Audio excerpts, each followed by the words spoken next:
Teenagers are being held in Santa Clara juvenile detention this afternoon, charged in connection with a carjacking and robbery right there in the parking lot at the Stanford Shopping Center. KTVU South Bay reporter Jesse Gary live now in Palo Alto with details. And Jesse, these young suspects were aggressive but were unable to drive anywhere.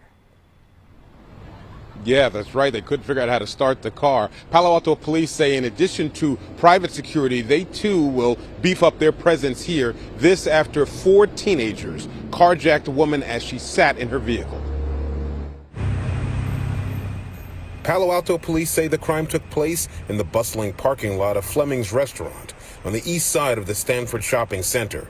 The victim, a woman in her 50s, was sitting in her car when 4 teens demanded the vehicle and her possessions. Forced her out of the car. She fled, was able to flag down a witness. That witness provided her with a cell phone. She called 911.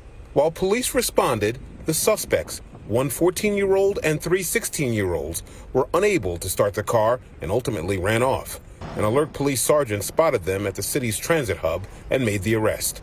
They're charged with carjacking, robbery, and conspiracy, and all are being held at the county's juvenile detention center. Many of these kids do not see themselves ever having enough money to get a license, purchase a car, pay for insurance, pay for gas, but they still want to feel what it's like to be behind the wheel. And I think that's really at the root of this current issue. This crime is part of a larger issue encompassing more than just carjacking and thefts.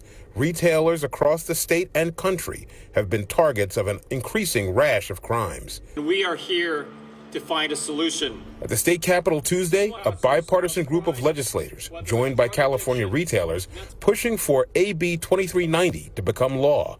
It would address retail theft by strengthening the ability of district attorneys to press charges. To focus on the root causes of crime, whether it's drug addiction, mental illness, homelessness, while at the same time making sure that serial offenders are held accountable. While legislators debate, Palo Alto police say they've taken action. They're increasing patrols in the parking lots of the Stanford Shopping Center as a way to dissuade copycat criminals from targeting other potential victims.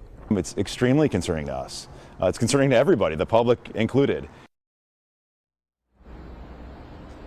The victim in this case was not hurt, and police say some of her belongings were returned to her. Investigators caution all patrons to be aware of their surroundings and lock the door as soon as you get into your vehicle, whether you're here or anywhere. We're live outside the Stanford Shopping Center in Palo Alto. Jesse Gary, KTVU, Fox 2 News. We'll head back to you. Yeah, always important advice, and so glad that that woman is okay. All right, Jesse, thank you.